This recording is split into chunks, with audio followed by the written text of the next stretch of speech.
Hola, bon dia. Us parlaré de veus femenines en la compilació de vides de sants que coneixem com a Legenda Àurea.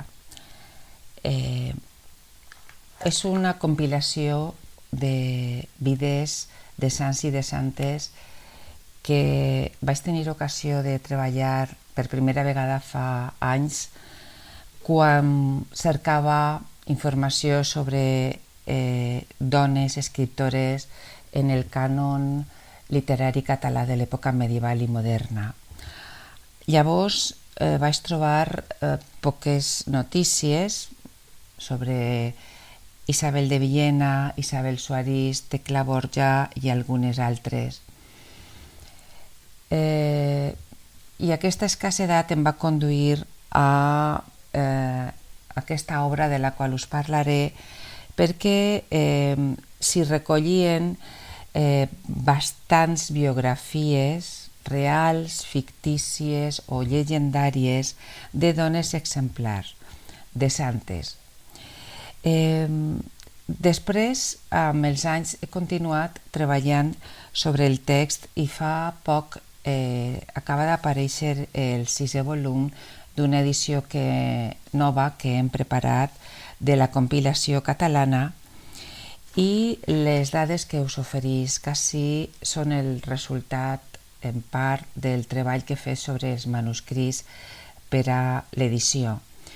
I hi ha més vides de santes recollides en altres compilacions en català que no tractaré ací perquè el conjunt de biografies de vides que recull la Llegenda Àurea ja constitueix un nombre bastant considerable i interessant com a conjunt que és susceptible de treballar sobre ell.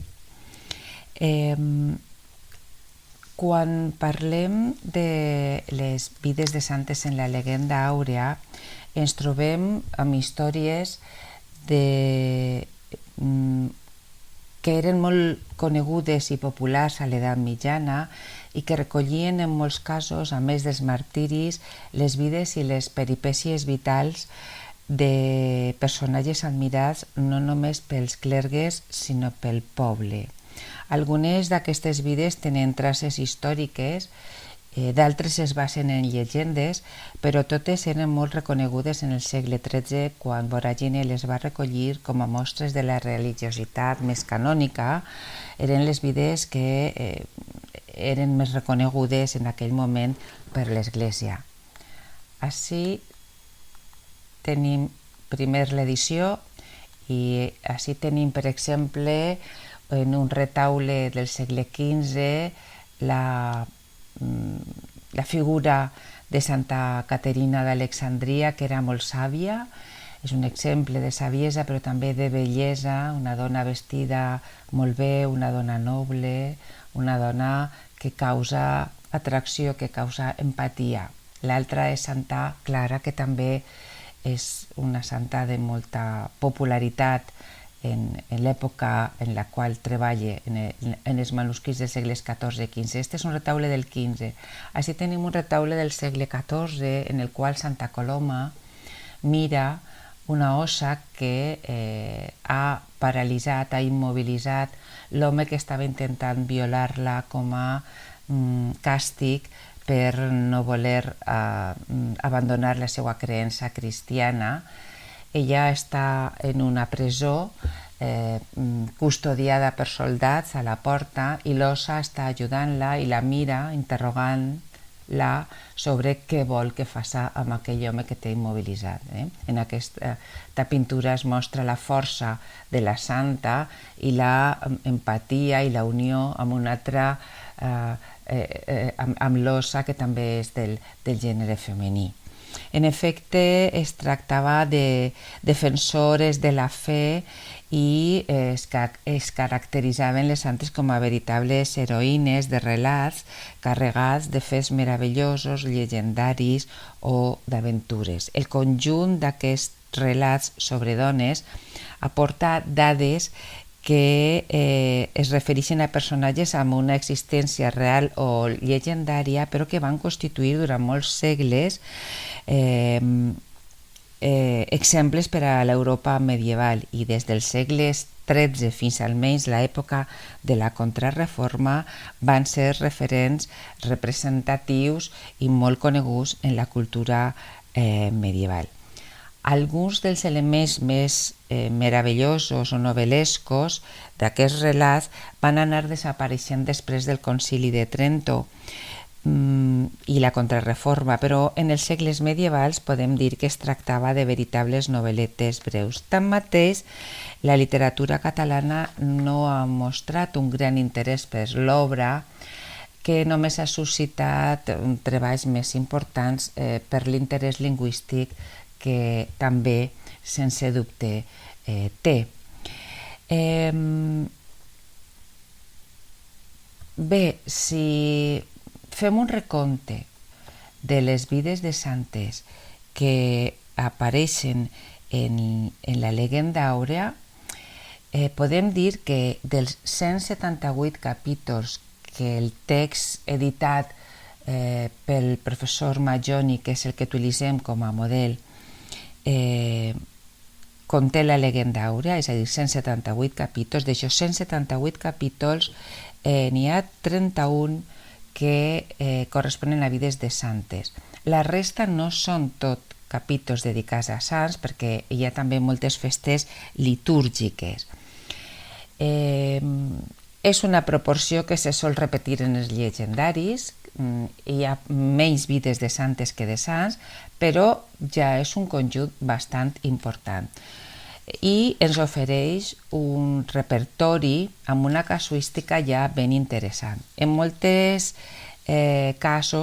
casos es tracta de joves màrtirs dels primers temps de l'Església, com Santa Llúcia, Santa Anastàsia, Santa Agnès, Santa Cristina, Santa Àgata, etc.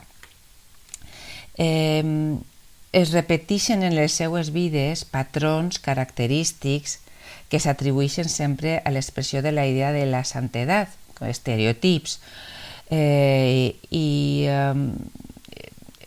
ens trobem, per tant, sempre dones que són molt joves, que es caracteritzen per la virginitat, per la bellesa, per ser filles úniques de cases nobles, per la seva saviesa, pels fets meravellosos que les acompanyen quan es tracta de torturar-les, s'apaguen els focs, les violacions no se poden dur a terme, etc.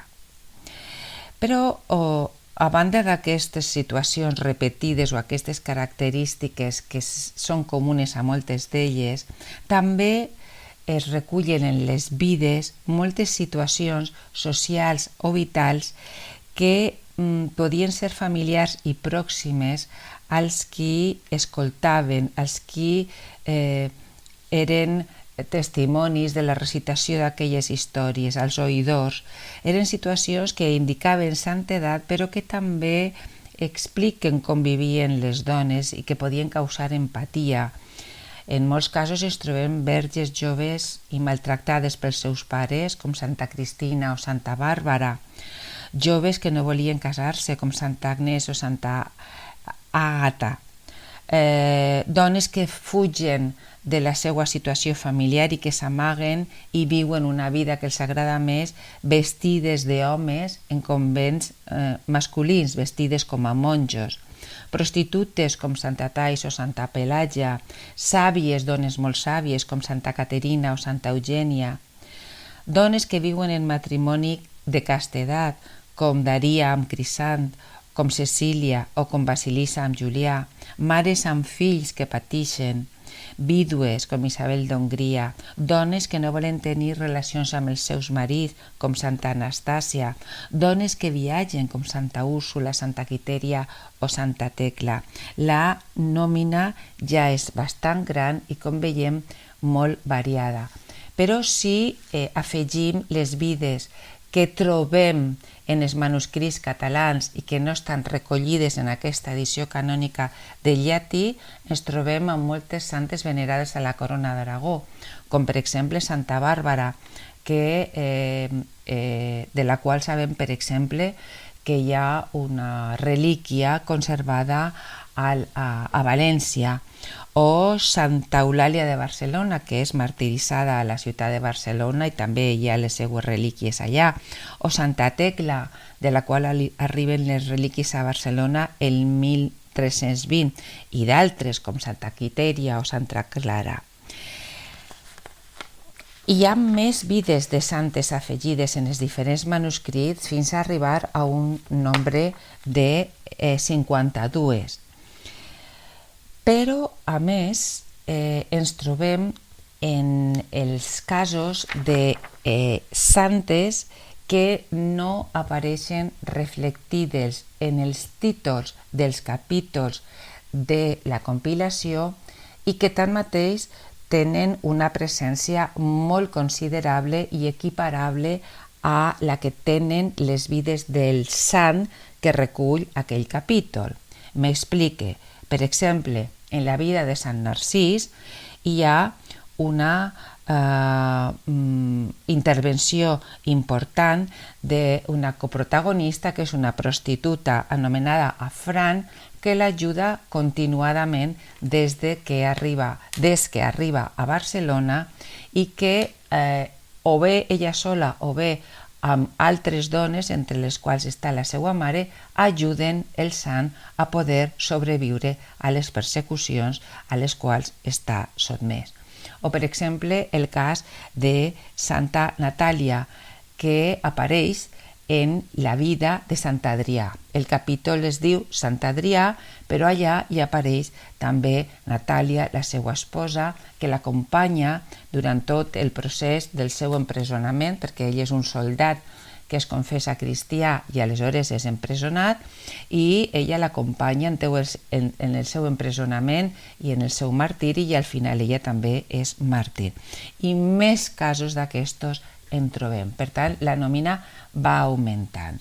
I hi ha també un altre aspecte que considerem molt interessant, i és que en algunes vides les versions que apareixen en uns manuscrits i en altres són diferents. Per tant, tenim la vida de la mateixa santa explicada de diferents maneres.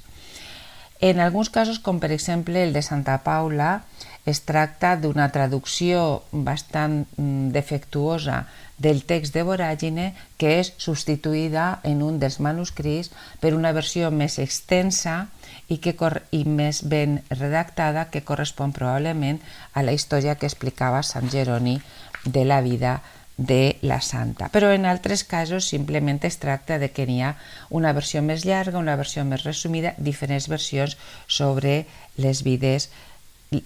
la vida d'una mateixa santa. Vull dir amb això que aquest treball que us presente té una doble intencionalitat. Per una banda, recollir el major nombre de testimonis possibles d'aquestes biografies exemplars, d'aquestes biografies de dones que són admirables, d'aquestes biografies de vides de santes que tenen una popularitat i que són conegudes des del segle XIII fins al XVI com a mínim, però que durant tota l'època moderna i fins i tot en l'actualitat moltes encara són conegudes, sinó també un segon objectiu, i és el de donar a conèixer tots aquests relats, perquè molts estan encara inèdits, ja que estaven amagats allà dins dels manuscrits i encara són inèdits.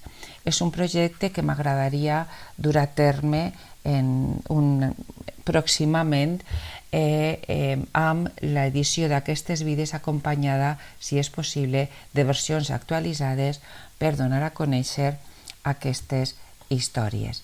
Moltes gràcies.